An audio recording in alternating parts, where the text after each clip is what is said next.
This is not going to be a regular review of the Outin Nano. Instead, what I'm going to explore is how can we get the most out of this equipment. I think you already saw some positive reviews about it. It's pretty good. It's not great, but it's pretty good. But maybe also heard that it can deliver sour espressos due to low temperature. It's a good time. There's one problem. It tastes like the brew water's under temperature. But more like lemon sour. What if I told you that temperature is just part of the equation and there are some hacks to overcome these limitations? What if I told you that I measured the temperature and it's not that bad? In reality, it's much better than gears with very positive reviews like Picopresso. This makes real espresso really good. Of course, there's no magic here. You will have to make your choices depending on the conditions that you will brew your coffee, and it's important to understand these conditions in order to manipulate the variables that will affect the most. A first recommendation, if you don't want to use the Nespresso pods or dosing equivalent to a pod like 5-7 grams of coffee, that will lead either to very small amount of coffee or probably watery coffee, is to get this Nano Basket Plus. This is a kit with a non-pressurized basket. It has its appropriate screen shower, the adapter to fit in your Outin Nano, and it comes also with a funnel and a tamper. With this non-pressurized basket, you will be able to use 16 to 18 grams of coffee, grind finer, use higher volumes of water, and all this is going to be key for a better extraction, as we're going to see further. If you're getting sour shots, one recommendation is to use a grinder that produces more fines. This is the K4. Unfortunately, it's not manufactured anymore, but it's famous for producing sweeter coffees with more body and tending to the bitterness, so more traditional espresso. This would be a good one to use in your Outin Nano if you're getting more acidic coffees. But I also used my K6 and it was okay. And the Kinu M47. In terms of grind size, I'm using the Kinu with 1.7 turns. And when I'm using in my 58 millimeters machines, the Geiger Classic or ECM, it's 1.1, 1.2 turns. The K6 I'm using in the 50, and in general, it's around 40 to 45. The K4 I use in the 60 to 65 in 58 millimeters machines, and in the Outin Nano, I'm using in the 80. And you need to grind a bit coarser in the Outin Nano because it has 45.5 millimeters in diameter. Then you will have a higher puck and you need to grind coarser. And before you ask, I didn't test the Outin Fino, so I can't tell about its profile, if it's more to the sweetness or to the clarity. But the K4 is okay, K6 is okay, and M47 is also a good grinder to pair with the Outin Fino. Before continuing, let's take some measurements. As a baseline, I'm going to use my ECM Classic PID. I adjusted the flow to the same 5.5 to 6 mils per second that we get from the Outin Nano. Set the temperature to 90 degrees, let it preheating for 30 minutes, and got some water straight from the group. And in the cup I saw 80 degrees. Then I tried the 96, same procedure, 30 minutes preheating, and now the readings were showing 83 degrees. 83.8 to be more precise. Let's see now the Picopresso. It has a 51 millimeters filter basket, which is great because I can add an IMS filter. It has a nice design, very compact, and very interesting accessories, for example, the pressure gauge. However, temperature-wise, it's not ideal, and the workflow in a small hotel room, for me, it's a bit too much. To be honest, I'm not taking it to my trips. The maximum capacity of this Picopresso is about 70 grams of water, and I measured 3 times in a row. In the first, I got 59 degrees in the cup, 65 in the second, and 72 in the third. It was lower than I was imagining. Same measurements for Outin Nano. It can hold 75 grams of water, 5 more than the Picopresso. And after adding boiling water for the first time, I got 76 degrees in the first attempt, which is 4 degrees higher than Picopresso after 3 batches of hot water. In the second, I got 81 degrees and 82.5 in the third. Using only the battery, I got 8-1 in both the second and third batches. Then I'll adopt the preheat plus brew scheme, remembering that running on batteries and using 75 ml, you will be able to heat only 3 portions of water, which means 2 espressos in sequence without recharging.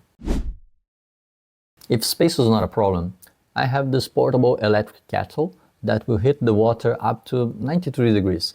It's not much higher than the Outin Nano, but it can hold 300 ml. It will not drain your batteries, and I use it also to make my V60s. I have a portable V60 from Wakako, the Cuppamoka, and then I can use for both. Another option to save your batteries if you're going outdoors is to use something like those thermal insulated mugs. This one is the Octaroma from Wakako.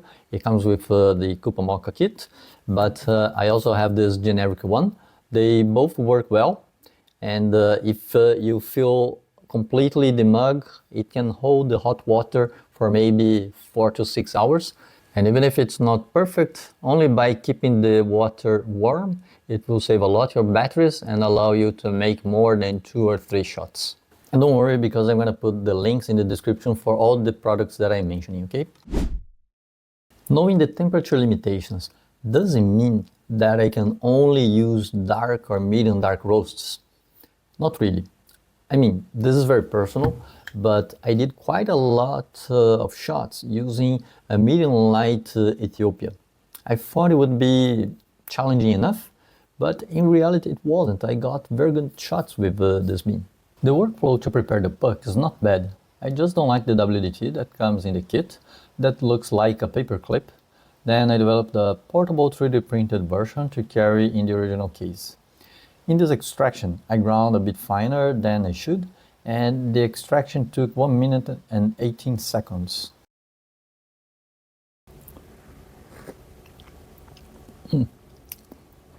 It's good. For me, it's a pretty nice coffee.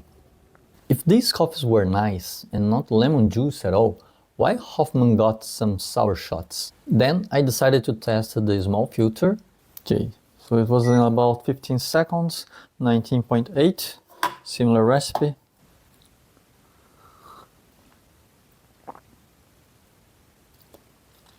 Oh, to my taste, it's not acidic, so it doesn't seem to be the size of the shot. It's a bit watery.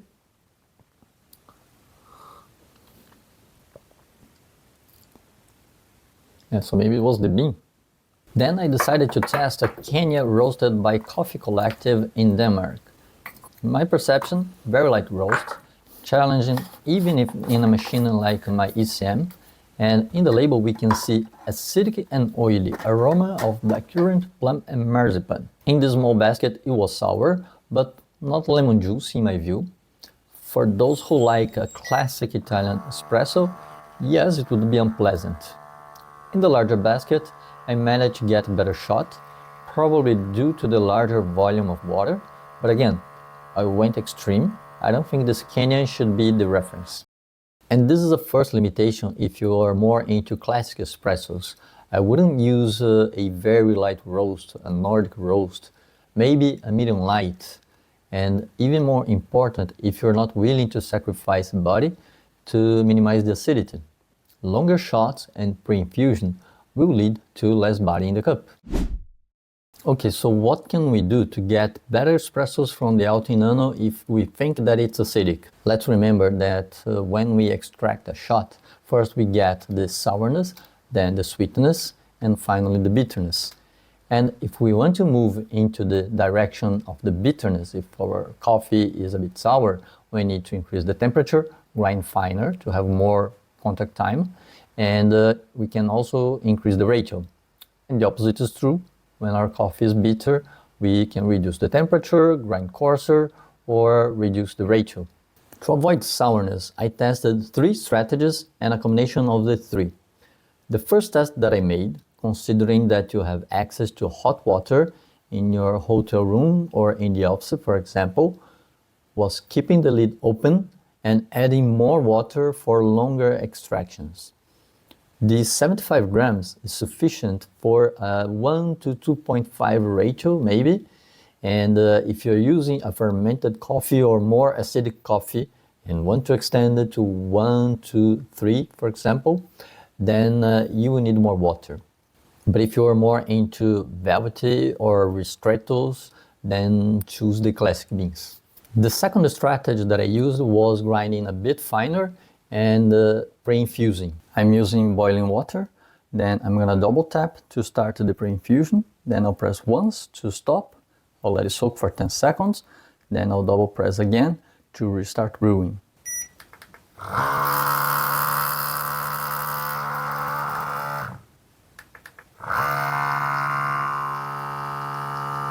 I tested recipes up to 1 minute and 30 seconds total, 5 or 10 seconds pre-infusing, 10 seconds soaking, and the remaining extracting. In this case, you may have to double tap the button again, because after 1 minute, it will automatically shut off. I think it's a protective measure.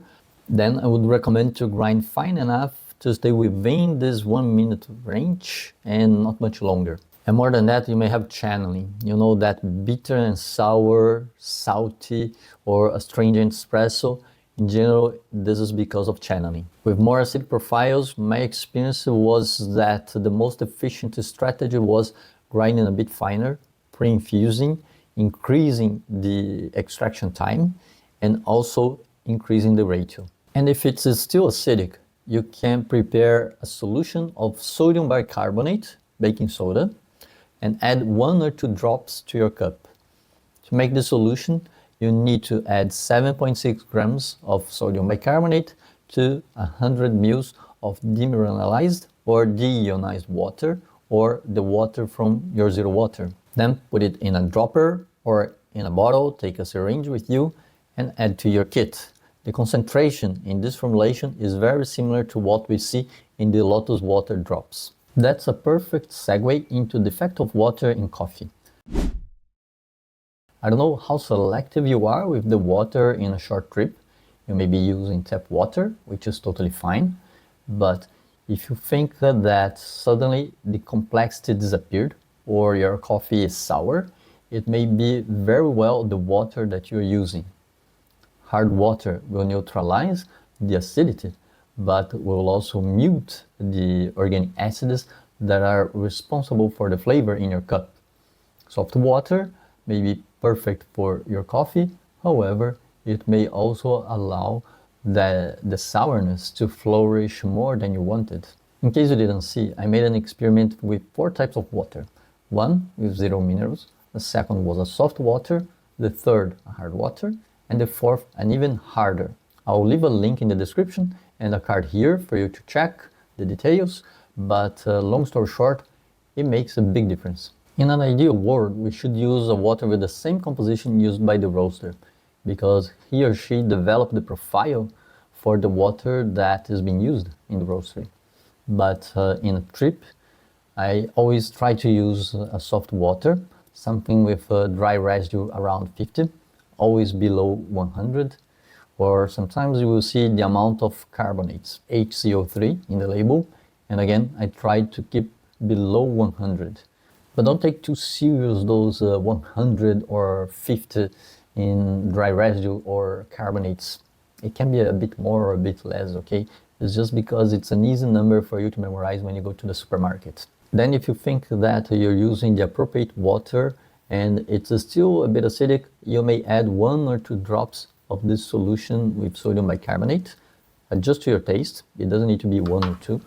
And what's going to happen is that sodium bicarbonate will neutralize a bit the acids in your coffee.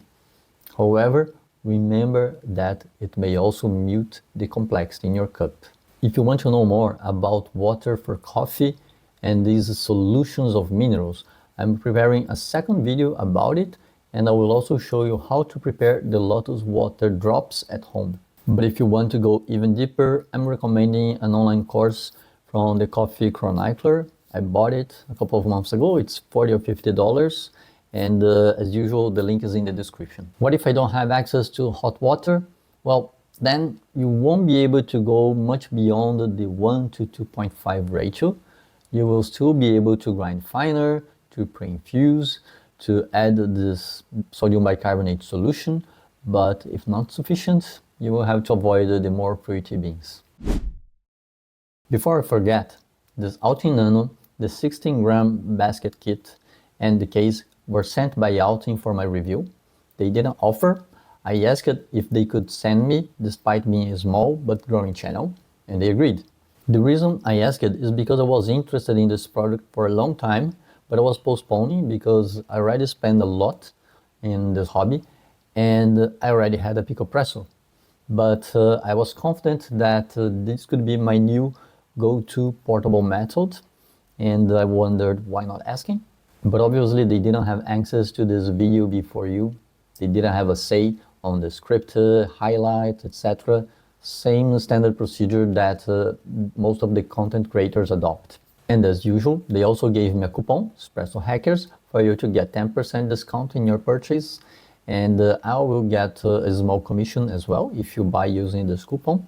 But if you prefer to use your Amazon Prime discounts and free delivery, I'll also leave a link in the description for the Amazon stores.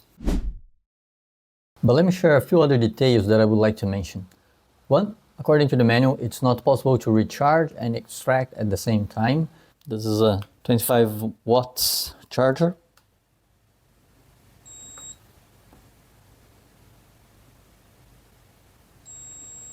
No, it doesn't. It would be great if we could plug a power supply and extract dozens of shots without a kettle, but as of today, it's not possible. Second, according to the manual, you need to use a 5 volts and 3 amps charger, but I tested with a node charger that I had for a cell phone. It's 5 volts and 1 amp, and it worked. It just took longer. Third, you can use a power bank to recharge your batteries, like this one. I managed to charge about 50% of the batteries in less than an hour and a half, maybe because this one has this USB-C, and then it's faster to recharge than other models, but it's possible to charge the batteries with power banks. Fourth, this basket is non-pressurized, but it's made out of 2 pieces. It's a kind of a basket with 1 hole and a mesh fixed inside. It has some edges here, and sometimes I see coffee grounds stuck on the edges, and it's a bit difficult to dry completely. There's some moisture that is trapped between the basket and the mesh. I think that from time to time I'll soak this basket in my ultrasound cleaner with hot water and kefir. That's what I do with my other filters, puck screens, etc. In my opinion, they could have made a regular filter with a detachable cover, and then we would be able to see the extraction, to see if there's channeling or not, and it would also be easier to clean the filter. 5, I don't know your opinion, but I don't like these models of WDT that consist in 1 thick wire like a paper clip. However, I designed a portable one with 6 acupuncture needles. It won't be your best WDT2, but it's portable, fits in the original case, and it's free for you to download. Or you can buy one of those 2 or 3 euros version on AliExpress. And by the way, I designed also a Knock 2 shower screen remover, a small stand, and support to keep all this neatly organized in the official case. Links for downloads also in the description. Last but not least, a concern that I have is that the batteries are not replaceable, and it's by design for safety reasons, according to Outin. And we know that the batteries will reach the end of life, and then for sustainability reasons and for the longevity of the equipment, I would very much like that I had the possibility to replace the batteries. But to summarize, this is the best portable espresso maker that I tested so far, if used with the 16 grams basket kit, and you can get even better espressos if you adopt some of the techniques that I just shared: preheating before extracting, pre-infusing and grinding a bit finer, increasing the ratio, monitoring the water that you're using, and maybe adding 1 or 2 drops of sodium bicarbonate if it's still a bit sour.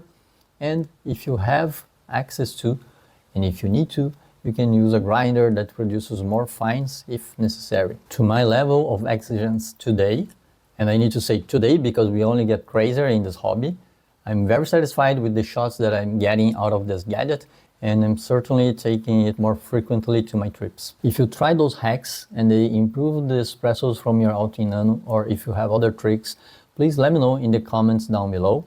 And until the next nerdy video, thanks for watching, and thank you so much, Outin, for sending this kit for my review. Ciao.